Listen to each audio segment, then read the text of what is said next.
સૌરાષ્ટ્રની શાળાઓમાં હરિયાળી ક્રાંતિ, બાળકો બન્યા ધરતીના રક્ષક. ડિજિટલ યુગમાં માટીની સુગંધ, સૌરાષ્ટ્રની શાળાઓમાં બીજ વિતરણનું ભગીરથ અભિયાન. પહેલું બીજ માનસમાં, બીજું બીજ ધરતીમાં, પ્રકૃતિ સાથે જોડાવાની અનોખી પહેલ. ગેજેટ્સ છોડો, છોડ ઉગાડો, બાળકોને પ્રકૃતિ સાથે જોડતું નવતર અભિયાન. સૌરાષ્ટ્રમાં પર્યાવરણ સંવર્ધનનો નવો સંકલ્પ, હજારો વિદ્યાર્થીઓ બન્યા ધરતીના રક્ષક. આધુનિક ગેજેટ્સથી દૂર રહી બાળકો શીખી રહ્યા છે ઓર્ગેનિક ખેતીના પાઠ. વિદ્યાર્થીઓના માનસમાં જાગૃતિ અને ધરતી માતાના ખોળામાં હરિયાળીનું નિર્માણ. તારક ચિહ્ન શુદ્ધ આહારનો સંકલ્પ, દરેક ઘરને ઓર્ગેનિક શાકભાજી મળે તે માટે વિદ્યાર્થીઓમાં બીજ વિતરણ. પર્યાવરણલક્ષી જાગૃતિ, નવરંગ નેચર ક્લબ રાજકોટ, તાત્કાલિક હનુમાનજી આશ્રમ, વન પ્રકૃતિ ચેરિટેબલ ટ્રસ્ટ સાવરકુંડલા અને તેમની ટીમ દ્વારા શૈક્ષણિક સંસ્થાઓમાં પ્રેરણાદાયી સંવાદ. સ્વસ્થ અને સુખી ભવિષ્ય, નવી પેઢીને પ્રકૃતિ સાથે જોડીને એક હરિયાળા આવતીકાલનું નિર્માણ. રિપોર્ટર જિગ્નેશ ગળથિયા, અમરેલી. હું વીડી બાલા, પ્રમુખ નવરંગ નેચર ક્લબ રાજકોટ. અમે ઉનાળામાં આંગણેવાળો શાકભાજીને પ્રોત્સાહન આપવા માટે આખા સૌરાષ્ટ્રમાં જઈએ. લગભગ 200 સ્કૂલોમાં અમે જઈ અને 2 લાખ શાકભાજીના બિયારણ, ચોમાસું શાકભાજી મોટાભાગે વેલાવાળા શાકભાજી હોય.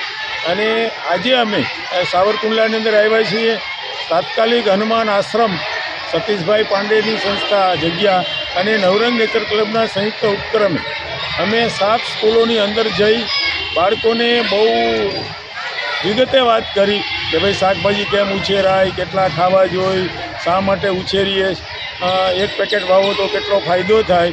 અને બજારમાં જે પેકેટ 20 રૂપિયાનું મળે, નિધિ સીડ નામનું પેકેટ, એ અમે બાળકોને 5 રૂપિયામાં આપી. વાહનભાડું અમારી આ 2 સંસ્થા ભોગવી. અને વધુમાં વધુ વિદ્યાર્થીઓ શાકભાજી વાવતા થાય ને એટલે એ ખેડૂતના રોલમાં આવે.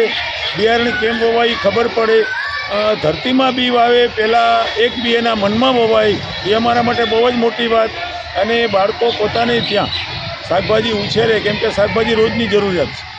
લીલા શાકભાજીનો નિયમ એવો, શરીર વિજ્ઞાન એમ કહે કે દરરોજના 285 ગ્રામ લીલા શાકભાજી ખાવા જોઈએ તંદુરસ્ત રહેવા માટે.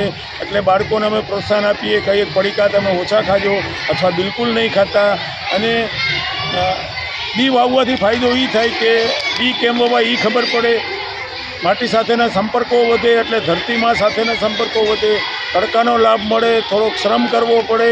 અને આટલું કર્યા પછી એને મોબાઈલમાંથી જે સમય બાળકો પસાર કરતા હોય, મોબાઈલમાં એને જવું જ ન પડે.